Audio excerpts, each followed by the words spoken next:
श्री आनन्दसागरस्तवम् विज्ञापनार्ह विरलावसरानवाप्त्या मन्दोद्यमे मयि दवीयसि विश्वमातुः अव्याजभूतकरुणा पवनापविद्धानि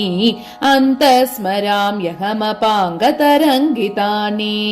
आवेद्यतामविदितं किमताप्यनुक्तम् वक्तव्यमान्तररुजोपशमाय इत्यर्थ्यसे किमपि तच्छ्रवणे निदातुम् मातः प्रसीद मलयध्वजपाण्ड्यकन्ये आक्रन्दितं रुदितमाहतमानने वा कस्यार्द्रमस्तु हृदयं किमतः फलं वा यस्या मनो द्रवति या जगतां स्वतन्त्रा तस्यास्तवाम्ब पुरतः कथयामि केदम् पर्याकुले मनसि वाचि परिस्खलन्त्याम् आवर्तघर्त इव चक्षुषि गूर्णमाने कस्ते विधास्यति शिवे ममतामवस्थाम् काले दयस्व कथयामि तवादुनैव भक्तिं करोतु नितरां सुरजातिमात्रे ग्रामीण जन्तुरिव पौरजनेषु लोकः अन्यत्र देवि भवदीय पदारविन्दात् आकृष्यमानमपि मे हृदयं न याति अङ्गीकुरुत्वमवधीरय वा वयं तु दासास्तवेति वचसैव जयेम लोकान् एतावतैव सुकरो ननु विश्वमातः उद्दण्डदण्डधर किङ्करमौलिभङ्गः वेदान्तवाक्यजनितं विमलं विचारैः आसाद्य बोधमनुचिन्तनतो परोक्षम् मुक्तिं व्रजन्ति मनुजा इति सूक्तिमाद्याम् आलम्ब्यकस्तरितुमर्हति शैलकन्ये एकैकवेदविषयाः कति नाम शाखाः तासां चिरांसि कति नाम पृथक् विधानि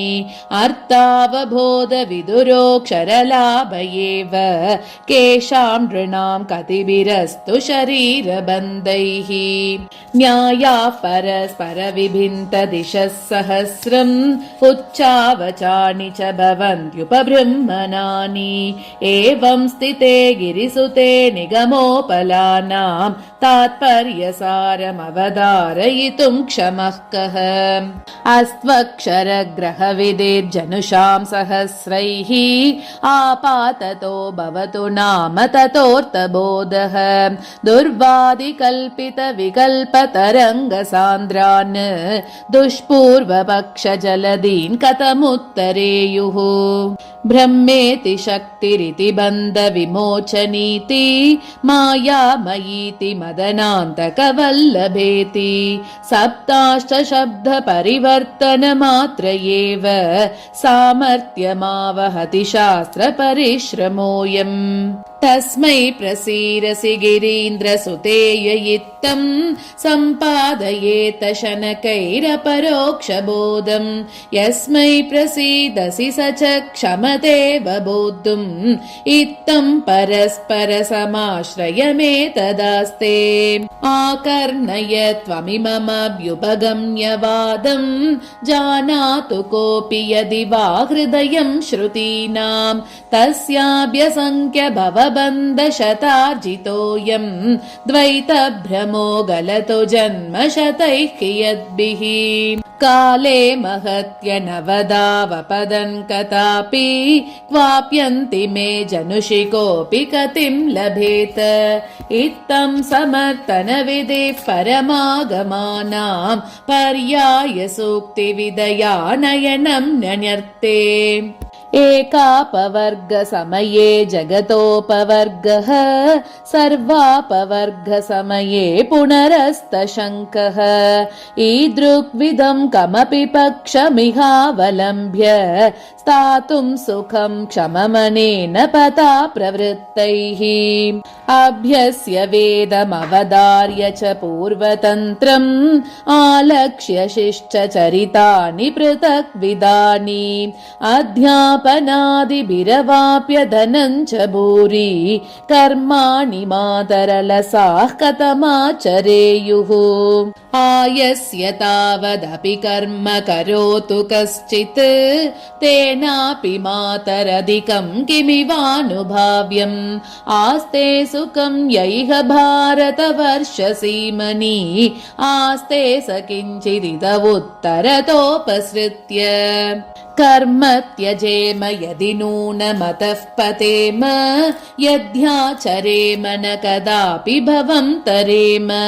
कर्म त्यजेदिति चरेदिति च प्रवृत्ताः भावेन केन निगमा इति न प्रतीमः कर्मण्यकर्म विधिरेष यदाचरन्ति कर्माणि तत्तदनुबन्ध जिहासयेति सद्यं तदाप्यभिनवो भविता न बन्धः प्राचीनबन्धहरणेक इवाभ्युपायः प्रारब्ध कर्म कियदारभते कियद्वा प्रारप्स्यते कियदितं कयिवावदत्तां कालः कियानिव मया प्रतिपालनीयः यस्य क्षणार्धमपि कल्पशतत्वमेति पुंसः क्षणार्धमपि संसरणाक्षमस्य सांख्यादयः सरणयो न विशन्ति कर्णम् सांख्यायगाङ्गसिकता सकलाश्च सूक्ष्मा पुंक्ष्वेति वा किव महाक्षुदयार्थितस्य भक्तिस्तु कायति भवेत् रतिभावभेदः तत्केवलान्वयितया विफलैव भक्तिः प्रीतिस्त्वयि त्रिजगदात्मनि कस्य नास्ति स्वात्मद्रुहो न खलु सन्ति जनास्त्रिलोक्याम् आत्मा समस्त जगतां भवतीति सम्यक् विज्ञाय यद्वितनुते त्वयि भावबन्धं सा भक्तिरित्यभिमतं यति सिद्धमिष्टं व्यर्थं विशेष्यमलमस्तु विशेषणं नः स्वात्मेतरत्वमवदार्य परत्वबुद्ध्या यत्प्रीयते गुरुजनेष्विव सैव भक्ति स्यादेतदेवमियमेव तु मे जिहास्या द्वैतभ्रमात् किमधिकं भवबन्धमूलम् सेवैव भक्तिरिति कर्म पदप्रवेशः सेव्य प्रसाद फलका किल कर्म सेवा ध्यानप्रवाह इति चेत् श्रवणा तृतीयः प्रागेव मातरयमा कलितोऽभ्युपाय अत्रैव दास्यसि विमुक्तिमतापि याचे मातः शरीरपतनं मणिकर्णिकायाम् अस्तु स्वकृत्यमनुकम्पनमीश्वराणां दासस्य कर्म करतैव तथा स्वकृत्यम् सद्यो भवेत् सुकृतिनामुपदेशलाभः पापात्मनां बहुतिते समये व्यतीते इत्यादिभिः किल पुराणवचोभिरम्भ वाराणसीमपि न याचितुमुत्सुकोऽस्मि आक्रान्तमन्तररिभिर्मदमत्सराद्यैः गात्रं वलीपलितरोगशतानुविद्धम् दारैः सुतैश्च गृहमावृतमुत्तमर्णैः मातः कथं भवतु मे मनसः प्रसादः धन्याः कते त्रिभुवने परमोपभोग्यम् संसारमेव परमेश्वरि भावयन्तः आभासरूपमवबोधमिमं समेत्य क्लिश्ये कियत् कियदहं त्वमुना भवेन का संस्मृतिः किमपचार निबन्धनेयम् कीदृद्विधस्य तव किं क्षतमेतयेति प्रश्ने तु नास्मि कुशलः प्रतिवक्तुमेव खेदस्तु मे जननि कोऽप्ययमेव मास्ते एवं गतस्य मम साम्प्रतमेतद तदर्हम् अत्रेदमौपैकमित्तमिदं च साध्यम् अस्मिन् प्रमाणमिदमित्यपि बोद्धुमम्ब शक्तिर्न मे भुवनसाक्षिणि किं करोमि न ज्ञायते मम हितं नितरामुपायः दीनोऽस्मि देवि समयाचरणाक्षमोऽस्मि तत्त्वामनन्य शरणः शरणं प्रपद्ये मीनाक्षि विश्वजननीं जननीं ममैव किञ्चिन्मया श्रुतिषु किञ्चिदिवागमेषु शास्त्रेषु किञ्चिदुपदेशपदेषु किञ्चित् आघ्रातमस्ति यदतो भवतीं वरीतुं गोप्त्रीति काचिदुतपद्यत बुद्धिरेषा ब्रह्मैवमेवमहमेष तथाप्युपाय इत्यागमार्तविदुराः प्रथमे दयार्हाः त्वत्रक्षकत्वगुणमात्रविदोद्विधीया इत्यर्थये सदधिकारनिरूपणाय मातः करोक्षि ममतां मयि यावदीशत् तावत्यते मम ततः किमिवास्ति साध्यम् मामित्तमित्तमुपयुङ्क्ष्व न विस्मरेति किं स्वामिनं त्वरयते क्वचन स्वभृत्यः त्याज्यं त्यजानि विहितं च समाचराणि नित्येषु शक्तिमनुरुध्य हि वर्तितव्यम् तद्बुद्धिशक्तिमनुरुध्य न कार्यशक्तिम् इत्येतदेव तु शिवे विनिवेदयामि आत्मैव भार इति तं त्वयि यो निधत्ते सोऽङ्गानि कलयद्वलसः प्रपत्तेः विश्वस्य साक्षिणि विलक्षणलक्षणाया विस्रम्भ सम्पदीयमेव समस्तमङ्गम् त्वत्प्रेरणेन मिषत श्वसतोऽपि मातः प्रामादिकेऽपि सति कर्मणि मे न दोषः मात्रैव दत्तमशनं ग्रसतः सुतस्य को नाम वक्ष्यति शिशोरतिबुद्धिदोषम् मुक्तिं सिषादयिषतां निजयैव बुद्ध्या प्रारब्धकर्म भवतु प्रतिबन्धहेतुः त्वामेव साधनतयापि समाश्रितानां तुल्यं तदम्ब यदि कस्तव वीरवादः प्रारब्धकर्म गिरिजे भवदाश्रितानाम् अन्यत्र सङ्घ्रमयनाशयवासमूलम् मर्त्याश्च कल्वपि विषं वपुषि प्रसक्तं सङ्ग्रामयन्ति परतोऽपि च नाशयन्ति त्वद्दर्शन श्रवणवन्दन चिन्तनादिषु अक्षानि देवि विनियोज्य यताधिकारम् रक्षेत्यसङ्ख्य भवसंहृतयैव मैत्र्या रुन्द्यां यदि स्थिरममून्यदुनैव न स्युः त्रातव्ययेष इति चेत् करुणामये स्यात् त्रायस्व किं सुकृत दुष्कृत चिन्तयामे कर्तुं जगत्तिरयितुं च विशृङ्खलायाः कर्मानुरोध इति कं प्रतिवञ्चनेयम् त्वय्यर्पितं प्रथममप्पययध्वनैव स्वात्मार्पणं विदधता स्वकुलं समस्तं का त्वं महेशि कुलदासमुपेक्षितुं मां को वानुपासितुमहं कुलदेवतां त्वाम्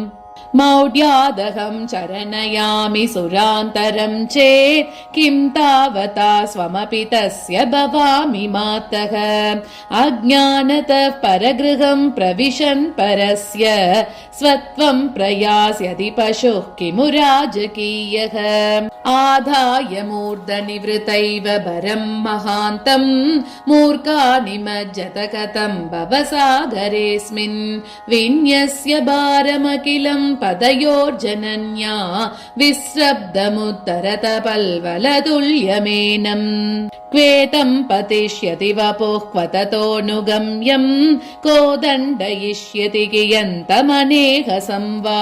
किं तस्य सन्तरणसाधनमित्यनन्ता चिन्ता स्थिता त्वयि शनैरवधारिता सा ज्ञानं दिशेयमुदतेन विनोद्धरेयम् प्रारब्ध शब्दमप्यपलपेयमुतानुरुन्द्याम् इत्थं सकृत् प्रपदनैकवशं वदाया मातुर्मयी प्रववृते महतीह चिन्ता एतज्जडा जडविलेचनमेतदेव क्षित्यादितत्त्वपरिशोधनकौशलं च ज्ञानं च चैवमिदमागमकोटिलभ्यं मातुर्यतङ्घ्रियुगले निहितो मयात्मा षट्त्रिंशदावरणमध्यजिषुत्वदङ्घ्रौ हालास्यनाथदयिते निहितो मयात्मा भूभूतलत्रिदशवर्तिषु कक्षमेत तच्चक्षुषापि निभृतेन निरीक्षितुं माम् बन्धं हरिष्यसि सुखं वितरिष्यसीति निश्चप्रचं निखिलमम्ब तदास्तयेव सम्प्रत्यहं त्वयि निधाय भरं समस्तं यन्निर्वृणोमि किमितोऽपि ममापवर्गे काश्यां निपातय वपुष्वपचालये वा स्वर्गं नयत्वमपवर्गमदो गतिं वा अद्यैव वा गुरुदयां पुनरायतौ वा कः सम्भ्रमो मम धने धनिनः प्रमाणम् नाहं सहे तव कथा श्रवणान्तरायं नाहं सहे तव पदार्चन विच्युतिं वा मोक्षं दिशैदत विरुद्धमिदं न चेत् स्यात् नैवास्तु मातरपवर्गमहोपसर्गः आचूडमाचरणमम्बदवानुवारम् अन्तस्वरन् भुवनमङ्गलमङ्गमङ्गम् आनन्दसागरतरङ्गपरम्पराभिः आन्दोलितो न गणयामि गतान्यहानि पाषाणतोऽपि कठिने शिरसि श्रुतीनां प्रायः परिक्रमवशादिव पाटलाभम् अम्बस्मरेयममृता नवमातलब्धः हय्यङ्कवीन सुकुमारमिदं पदं ते ये नाम सन्ति कतिचित् गुरवस्त्रिलोक्यां तेषामपि स्वयमुपेतवता गुरुत्वं पादेन मूर्ध्नि विधृतेन वयं तवाम्ब संसारसागरमिमं सुखमुत्तरामः साधारणे स्मरजये निटिलाक्षि साध्ये भागी शिवो भजतु नाम यशः समग्रम् वामाङ्घ्रिमात्र कलिते जननि त्वदीये का वा प्रसक्तिरविकालजये पुरारेः स्यात् कोमलं यदि मनो मम विश्वमातः तत्पादयोर्मृदुलयोस्तव पादुकास्तु स्यात् कर्कश यदि करग्रहणे पुरारेः अश्मादिरोहणविधौ भवदुपयोगः प्रस्निग्धमुग्धरुचिपादतले भवत्या लग्नं दृढं यदिह मे हृदयारविन्दम् एषैव साग्रभुवनद्विषति पदित्व साम्राज्यसूचनकरी तव पद्मरेखा अप्राकृतिं मृदुलतामविचिन्त्य किञ्चित् आलम्बितासि पदयो सुदृढं मया यत् तन्मे भवार्णवनिमज्जनगाधरस्य मातः क्षमस्व मधुरेश्वरि बालकृत्यम् यत्रानमन् पशुपतिः प्रणयापराधे मन्दं किल स्पृशति चन्द्रकलाञ्चलेन पुष्पार्चने मृदितं पदयोर्युगं तत् मातस्तुधन्ति न कथं परुषा गिरो मे अव्याजसुन्दरमनुत्तरमप्रमेयम् अप्राकृतं परममङ्गलमङ्घ्रिपद्मम् सन्दर्शयेदपि सकृद्भवती दयार्द्रा द्रष्टास्मि केन तदहं तु विलोचनेन दिव्यादृशोऽपि दिविशद्ग्रहणोषितानि वस्तूनि काममवधारयितुं क्षमन्ते त्वन्मात्र वेद्य विभवे तव रूपदेये त्वद्भाव एव शरणं परिशेषितो नः अस्मिन् महत्यनवदौ किल कालचक्रे धन्यास्तु ये कतिपयेषु कयोगिमुख्याः लीनास्त्वदङ्घ्रियुगले परिशुद्धसत्त्वाः तानात्मनस्तवनकानवधारयामः आशैशवान् ममतया कलितस्त्वयासौ आनृण्यमम्ब तव लब्धुमना मृगाङ्कः स्वात्मानमेव नियतं बहुधा विभज्य त्वत्पादयोर्विनिदते नकरापदेशात् नान्तः प्रवेशमयते किमपि श्रुतं मे नास्तिक्यवादशिलया प्रतिरुध्यमानं तत्पादयाम्यहमिमां महतीमदस्तात् पादोदकेन कियता परदेवतायाः सन्नाहिभिर्यमभटैर्परिवार्यमाने मय्यर्भके करुणया स्वयमापदन्त्याः आकर्णयेयमपि नाम विरामकाले मातस्तवाङ्घ्रिमणिनो पुरशिञ्चितानि ब्रह्मेश केशवमुखैर्बहुभिः कुमारैः पर्यायतः परिगृहीत विमुक्तदेशम् उत्सङ्गमम्ब तव दास्यसि मे कदा त्वम् मातृप्रियम् किल जडम् सुतमामनन्ति ऊरौ शिरस्तव निवेश्य दयावितीर्न संव्यानपल्लव समीर विनीतकेदम् अत्रैव जन्मनि विभोः परमोपदेशम् आकर्णयेयमपि किं मणिकर्णिकायाम् काञ्ची गुणग्रथित काञ्चन चेलदृश्य चण्डातकां शुकविभा परभागशोभी पर्यङ्कमण्डल परिष्करणं पुरारेः ध्यायामि ते विपुलमम्बनितम्ब बिम्बम् गर्भे निवेश्य भुवनानि चतुर्दशापि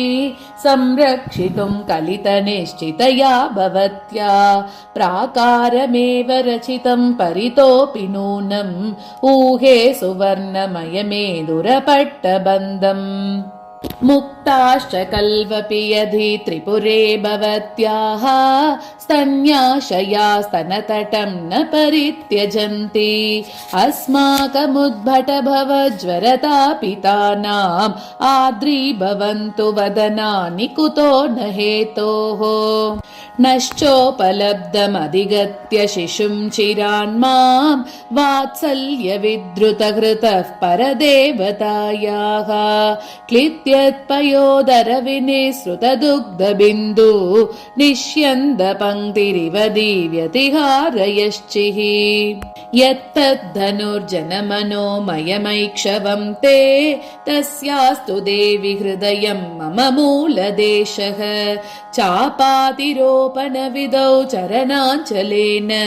सम्भाव्यते किल समाक्रमणं कदाचित् आस्थाय दारुणतरं कमपि स्वभावम् अत्यन्तदुष्कृतकृतामपि शिक्षणाय गृह्णासि सायकपते कुसुमान्यमूनि मातः सुतेषु महती किल रूक्षतेयम् पाशं शृणिं च करयोस्तव भावयन्तः संस्तम्भयन्ति वशयन्ति च सर्वलोकान् चापं चरं सकृदम्ब तव स्मरन्तो भूपालतां ददति भोगपतावतीर्णाः पाशाङ्कुशौ तव करे परिचिन्त्य राग द्वेषौ जयन्ति परमार्थविदस्तु धन्याः एकत्र चापमितरत्र शरं च मत्वा व्यावर्तयन्ति हृदयं विषयान्धकूपात् उत्क्रान्तमान्तरमिदं करणं जनानाम् अप्येति चन्द्रमिति हि श्रुतयो वदन्ति आस्तामिदं मम तु देवि मनोदुनैव लीनं दृढं वदन चन्द्रमसि त्वदीये विद्यात्मनो जननि तावकदन्तपङ्क्तेः वैमल्यमीदृगिति वर्णयितुं क्षमः कः तत्सम्भवायदमला वचसां सवित्री तन्मूलकं कवियशोऽपि ततस्तरां यत् स्वच्छापि ते वहति यत्किल दन्तपङ्क्तिः स्वच्छन्दनिर्दलितदाडिमबीजशोभां तन्मे रजो व्यतिकरादिकपाटलिम्नि चित्ते परं परिचयादिति चिन्तयामि अर्थं जितत्रिपुरमम्भ तव स्मितं चेत् अर्धान्तरेण च तथा भवितव्यमेव तच्चिन्तये जननि कारण सूक्ष्मरूप स्थूलात्मक त्रिपुर शान्ति कृते स्मितं ते मत्क्लेशदर्शन परित्रवदन्तरङ्ग हैयङ्कवीन परिवाहनिबं जनन्याः अन्तस्तमोपहमनो स्मरतां जनानां मन्दस्मितं भुवनमङ्गलमस्तु भूत्यै सांसिद्धिकानन सरोरुह दिव्यगन्ध सान्द्रीकृतेन्दुशकला कलितादिवासं ताम्बूलसारमखिलागमबोधसारं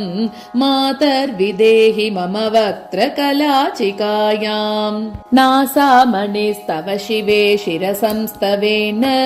प्रत्याहृते मनसि भाति तपोदनानाम् अज्ञानसन्तति सूचनार्थम् आविर्भवन्त्यसुरदेशिकतारकेव ताम्बूलगर्भ परिपुल्लकपोललक्ष्य ताटङ्कमौक्तिकमणि प्रतिबिम्बदम्बात् हस्तद्वय व्यतिकरामलसत्त्वमाद्यं वर्णं बिभर्ति जठरे तव वक्त्रबिम्बम् दत्ते श्रियं बहुविधां कुशलानि दत्ते दत्ते पदं सुरभतेरपि लीलयैव ईदृग्विदाम्ब तव दृश्चिरितोदिका वा नात्याभिकर्णमधिवर्तितुमीश्वरीयम् पाषाणकूटकटिने जनदुर्विगाहे व्यर्थं महत्युपनिषद्विपिने प्रवृत्ता सेव्येत केन तव लोचन चन्द्रिकेयं येनां निपातय सकृन्मयि तव्यमाने कामं शिवेन शमितं पुनरुज्जगार दृष्टिस्तवेति किमियं जननी स्तुतिस्ते लीलाप्रसूत पुरुषार्थ चतुष्टयायाः तस्याः परं तु स भवत्यवयुध्यवादः सोमो जगज्जनयितेति यदाह वेदः नेदं लता परमिति प्रमितव्यमार्यैः यश्चैव वाम तनुवर्ति भवदृगात्मा चन्द्रो जगत् सृजति तत्परयेष वादः सुचक्रवत् वसुमती मनुवच्च मेरुं दृश्चिर्यदम्ब तव पश्यति दानशौण्डा दृष्टास्त्वया वयमपीह ततः स्मरामो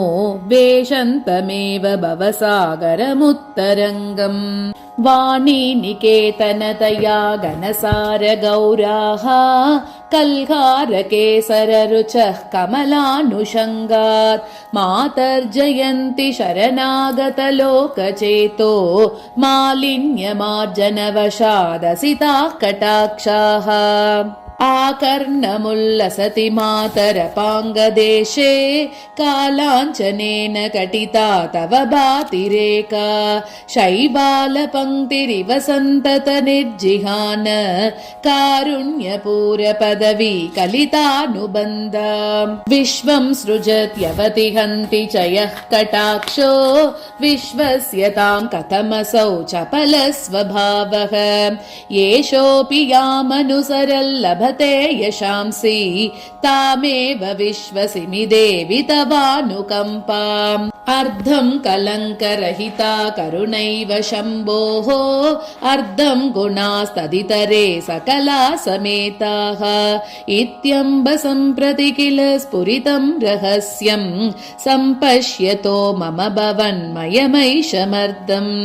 अम्बभ्रुवोस्तव विचेष्टितमभ्रमत्तं सम्पश्यतां निज निजार्थनिदेशहेतोः तन्मूलदेशनिहिता निभृतासुराणां दृष्टिः प्रयाति मृगणाभिविशेषकत्वम् सारं कणं कणमगर्म रुचां सहस्रात् सङ्गृह्य निर्मितमिदं तव वक्त्रबिम्बम् तावत् सुधाकरकलङ्ककुलानि पश्चात् अन्यत्र देवि निहितानि कचापदेशात् विन्यस्तमिन्द्रमणिकन्दलसुन्दरेषु केशेषु ते स्फटिकनिर्मलमिन्दुकण्डम् आधारसङ्गतिवशादसितायमानम् इन्दीवरच्छदवदं सदशां बिभर्ति चिन्तामणिस्त्रिभुवनेश्वरि कौस्तुभश्च ख्यातौ मणि तव गृहाङ्गनकुट्टिमस्तौ किं रत्नमन्यदुपलभ्य किरीटकोटिं वाचस्पति प्रभृतयस्तव वर्णयन्तु प्रादुर्भवद्धरणिबिम्बशतारुणानि पर्याप्तशीतकिरणायुतशीतलानि शृङ्गारसारपरिवाहमयानि मातः अङ्गानि केऽपि चरमे जनुषि स्मरन्ति प्रत्यग्रकुङ्कुमरसा कलिताङ्गरागम् प्रत्यङ्गदत्तमणिभूषणजालरम्यम् ताम्बूलपूरितमुखं तरुणेन्दुचूडम् सर्वारुणं किमपि वस्तु ममाविरस्तु अर्धं स्त्रियस्त्रिभुवने सचराचरेऽस्मिन् अर्धं पुमांस इति दर्शयितुं भवत्या स्त्रीपुंसलक्षणमिदं वपुरादृतं यत् तेनासि देवि विदिता त्रिजगच्छरीरा निर्मासि संहरसि निर्वहसि त्रिलोकीं वृत्तान्तमेतमपि वेत्ति न वा महेशः तस्येश्वरस्य गिरिजे तव साहचर्यात् जातश्रुतेष्वपि जगज्जनकत्ववादः सत्तास्य खण्डसुखसंविदसि त्रिलोकी सर्गस्थिति प्रतिहतेष्वपि निर्व्यपेक्षा त्वामन्तरेण शिव इत्यवशिष्यते किम् अर्धं शिवस्य भवदीत्यनभिज्ञवादः नास्मिन् रवेस्तपति नात्र विभाति वातो नास्य प्रवृत्तिमपि वेद जगत्समस्तम् अन्तःपुरं ददितमीदृशमन्तकारेः अस्मादृशास्तु सुखमत्र चरन्ति बालाः त्वत्सन्निधानरहितो मम मास्तु देशः त्वत्तत्त्वबोधरहिता मम मास्तु विद्या त्वत्पादभक्तिरहितो मम मास्तु वंशः त्वच्चिन्तया विरहितं मम मास्तु चायुः त्वं देवि यादृगसि दातृगसि त्वमीदृक् ये वेति वक्तुमपि बोद्धुमपि क्षमाकः मामेव तावदविदन्नति पामरोऽहं मातस्तुतिं त्वयि समर्पयितुं विलज्जे काचित् कृता कृतिरिति त्वयि सार्पितेति कापि प्रमोदकणिका न ममान्तरङ्गे मौढ्यं मदीयमिह यद्विदितं ममैव किं त्वं भविष्यसिमिदीन शरण्यतां ते कालानपास्य विषुवायन सङ्क्रमादीन् अस्तङ्गते हिमकरे च दिवाकरे च अम्बस्मरेयमपि ते चरणारविन्दम् आनन्दलक्षणमपास्त समस्तभेदम् चतुरध्यायिरूपम् कलहंसव्यञ्जनं जगन्मातुः अपरब्रह्ममयम् वपुरन्तः शशिखण्डमण्डनम् उपासे इति श्री नीलकण्ठदीक्षिता विरचित श्री आनन्दसागरस्तवं सम्पूर्णम्।